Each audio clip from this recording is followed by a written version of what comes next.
who are we then still? What is the role of a provider then? What are the implications that it has for men? And how are we helping them to sort of deal with the new situation? One of my favorite topics, I actually wrote about the 4 reasons why I'm a feminist. I wrote last week for my Substack because my take on whatever you want to call masculinity, I mean, the word is so amorphous to me at this point because I just feel that it comes with too much baggage. I use mindful masculinity for my Substack name because I'm trying to convey a message that there's this thing that we've all been talking about ad nauseum, and it's the mindful part that comes first. Because what mindful means to me is that a person is living in the present moment, that they are trying to be as aware as possible of how they're reacting to any situation, whether it's marrying a woman who makes more money, finding yourself in a situation where you need to quit work because your child has an issue, your wife makes war, your partner, whatever. And your role as a dad or a parent is to take care of your kid. And so to me, the way I look at feminism is that feminism is the model for healthy men. Because what feminism did for women was it said, stop limiting what you can be. You want to be a stay-at-home mom? That's your choice. You want to be a hybrid mom?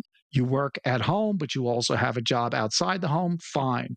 You want to be a complete outside the home mom and then take on that third shift of additional labor when you get home? Look, you make those choices, and hopefully through mindfulness and communication with your partner, and if you don't have a partner, on your own, you do the best you can. And I think that's where men still get hung up, is we're always trying to create masculinity in relation to women. Can I tell you where at least the younger, and once again, I can only speak from a 30-something-year-old perspective, and I see it even more. It's gotten worse when you look at the 20-somethings, and I can't imagine what the teens sort of face. But there's this song that it came out a few years ago, and my daughter, when she was maybe 3, she sang it, and it pissed me off so much because I think it spoke to what I'm talking about. And the song it says, and it's in this nice jingle, right? And my 3-year-old, she's singing, she goes, "I don't need a man, I need a puppy." And I go, that's the problem that we're experiencing, is because feminism, and like I said, I can appreciate feminism in its ideals. And perhaps there were things that were captured or things that were not perhaps emphasized, or things that, once again, were bastardized of the ideology. But the challenge that I have with feminism is that it doesn't create a space for men in relationship. It says, like, it takes that to the nth degree where they don't need a man. They don't, and perhaps they could point it back at us and go, well, for the longest time, men didn't treat us and were abusive. And yes, 100%. But I don't think there was ever a time where we said we don't need women. I don't think like there was ever, it was actually, we were willing to abandon our morals ourselves. We were able to go to the depths of human depravity, oftentimes over a woman and for a woman, right? It was like a lot of times these wars and all of these things, when it comes down to it, it's doing for resources. It's doing for, okay, so why do we want more resources? Well, we have more resources. Like it's for women. And I think that, again, it was bastardized, but what is slowly starting to creep through in the most woo-woo of spaces is this, what I call integrated masculinity and sort of integrated femininity, which is it's the yin and the yang. It's an acknowledgement that on one side of the circle is mostly white and a little bit of black. And on the other side of circle is mostly black and a little bit of white. And somehow we've seemed to have forgotten that in me is you, and is you and me, and in a man is a woman, and is a woman and is a man. And that I think we get caught up in this we get lost in the gender stuff, and we forget that there are these polarities that are sort of timeless.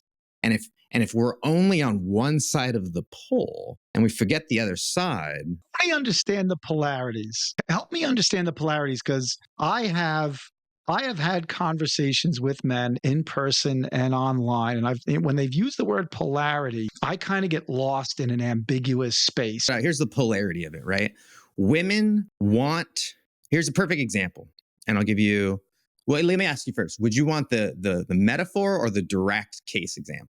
I'll give you both of them, but Because I'm a man of words, so okay, I'm going to give you both, but which one you want first? give me the literal one first. So the literal one is what I see guys all the time doing, and especially with like very quote unquote dominant women, is they ask them where do they want to eat? Ask them where do they want to eat? Like, where do you want to eat? Where do you want to eat? They're giving that like they're giving that power to them because they think that that's what they want, right? And if you were to ask most women, they would probably say they don't like men telling them what to do. They're just like in their heads, they don't like telling them what they do. And they also hate it when their boyfriend, their husband asks them where they want to eat. And they would much rather prefer, in most instances, and we're talking generally, for them to say, hey, we're going to go here today. I love to go here today. And to offer, right? Like when they talk about these, they want men to quote unquote lead, right? So the polarity is that is what I've likened to like a furnace, right? A furnace is nothing without the fire, and the fire is nothing without a furnace. Because a furnace, what it cannot do is it cannot bring that life force, that energy. It's just not built for that. It's way over indexed in its ability to provide structure.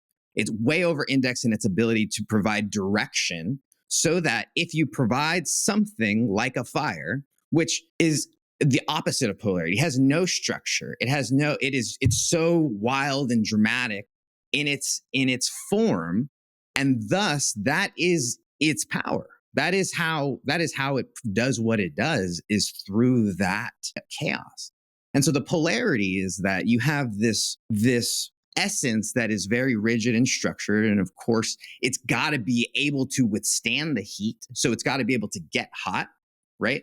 And then you have this fire. And it's only when you put the two together that do you have something that is greater than the individual, right? And so that's sort of how I see polarity. When I think about polarity, another polarity is maybe like the nurturing and the discipline polarity, right? They're sort of on the same like length, right? If someone who's hyper disciplined, they're usually like the best ones are because they care, but they get so far into this pole, and it's oftentimes because they over index in their ability to nurture. Whereas you have these people who are nurturing, you see these like they're the yes parents, right? Where they over index this way.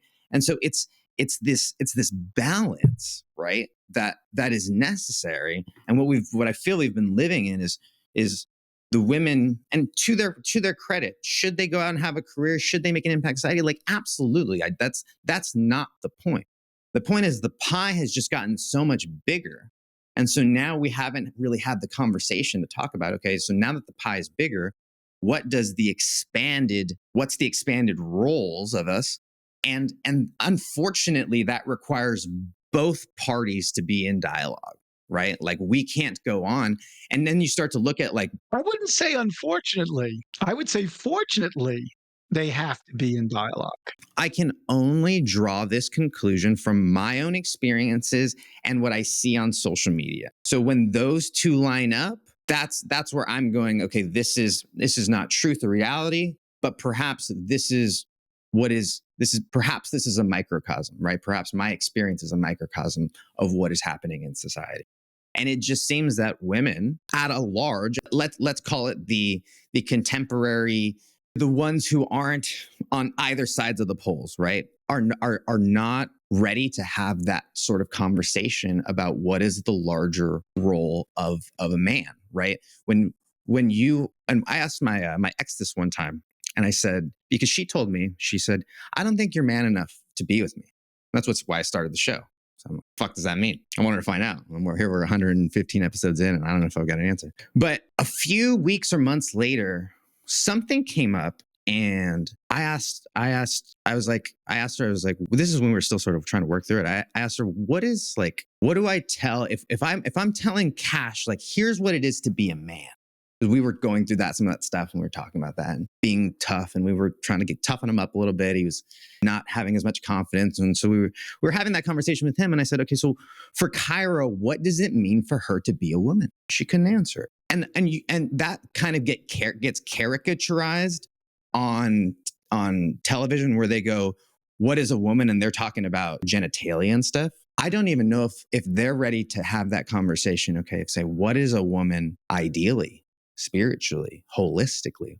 What is a woman? And if they can't define that, or if there's not a consensus there, it's hard for us to say, okay, well, here's how we can fit in. I agree with you in the sense that pop culture, whether it's on a small screen, a big screen in a movie theater, social media on your phone, I agree that there are these voices that are trying to help any person define femininity, masculinity, what it means to be a woman, what it means to be a man. I've been studying the whole concept. I do not have a degree. But the woman that I'm currently seeing, she and I were having these discussions 4 years ago. And so I started pulling down abstracts from research from all over the world, not just the United States, principally the US and Canada, but only because it was more close in proximity to my experience versus Sweden or Kenya, or whatever. So anyway, and what I've learned over these years of studying this is that gender, the manifestation of being a heterosexual male, heterosexual female, is extremely contextual. It is very driven by society and culture. I think we should take that out, though, right? I think we should take out like gender, because I don't think that because I talk about energies. Because even if you look at a lesbian relationship, there's clearly a masculine energy and there's clearly a feminine energy. Right, but I would say that a lesbian is not a heterosexual female. So that individual may have lived a life that projected more of these qualities, these traits. My point, though, is that even if you take away gender, these energies still exist, and that's they tend to manifest themselves more and over-index more in masculinity. Tends to index more, and we could talk about it's expected of more from people who are born with penises, and femininity is expected more from people who are, and often it seems to index more. So I'm happy to agree to that and say that there is that perhaps there's too much pressure on people born with penises to act a certain way and people born with vaginas to act a certain way. I'm willing to take all of those out.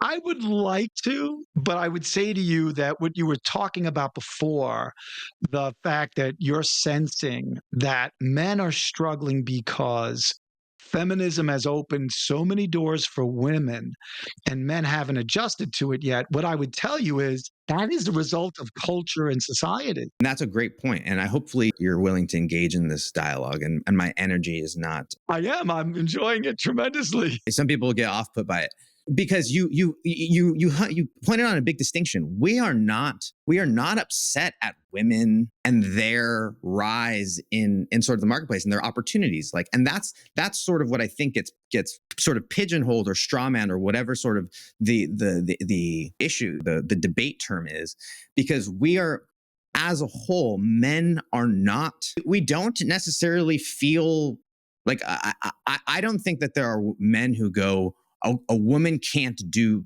that job, or they shouldn't do that job. I think that there are bigots who have preconceived notions that are just, they're just bigots and they're racist and they're all those sorts of things. But an integrated man doesn't go, oh, because a woman is a woman, she can't do their job. An integrated man goes, who's the best person for the job? That's who should be doing the job. And an integrated man goes, what? Maybe more men should be firefighters. Maybe more men should be firefighters than women, and that it's okay because of X, Y, and Z, right? And I live here in Southern California where we recently had kind of a big debacle, and there was this big thing about gender equality and firefighting and all these sort of things. And it's just like, if we've gotten so far past it where now we're losing sight of the essence, right? And the problem that men have is not that women have gained more opportunity. And again, once again, the integrated man isn't. It's the one who's doing the work. They're not. The challenge for young men, at least, is that women aren't even seeing a need for them in their lives. They don't even see a need. I think pop culture does that. I think, Well, we can't separate the two, though. You really can't. but what I would tell you is that while that may be a message from pop culture, I will project back to you that the reason why Taylor Swift sells out 45,000 seats in an arena night after night after night is because women still do have a need for men. And that what you're telling me is more of, to me, it's like a trauma reaction. It's a, I need to be defiant as a female. I need to say these things because I have experienced certain things in my life that make me feel like I am less than. Is that is that actually what they think and feel? I personally don't believe so. I personally believe what I see from having 3 young adult children is that women are just looking for someone, young women are looking for someone who will just take them as they are. And the problem about the integrated man that you've been talking about is, does he see himself becoming a registered nurse? Does he see himself becoming a middle school teacher? Because what feminism did for women was it said, as you said, it opened the doors. I can go be whatever I want. But we still haven't told boys and men, what do you want to be? Because if you think you have to be a fireman, you have to be in construction, well, guess what? There's some pretty damn good high paying jobs being a registered nurse in a hospital, and you can have a damn good life. But you're not thinking that way because that's still not considered something you're open to. And so that's why I say feminism is the model for men getting out of this funk, for finding equality with women, is by saying, I'm going to go be whoever the hell I want to be without memes and social media and stupid male characters on television and movies. I'm going to go write that chapter on my own. And men need to feminize themselves in the sense that they need to liberate themselves. That to me is the connection between feminism and masculinity, is let's redefine it the way women redefined it being a woman.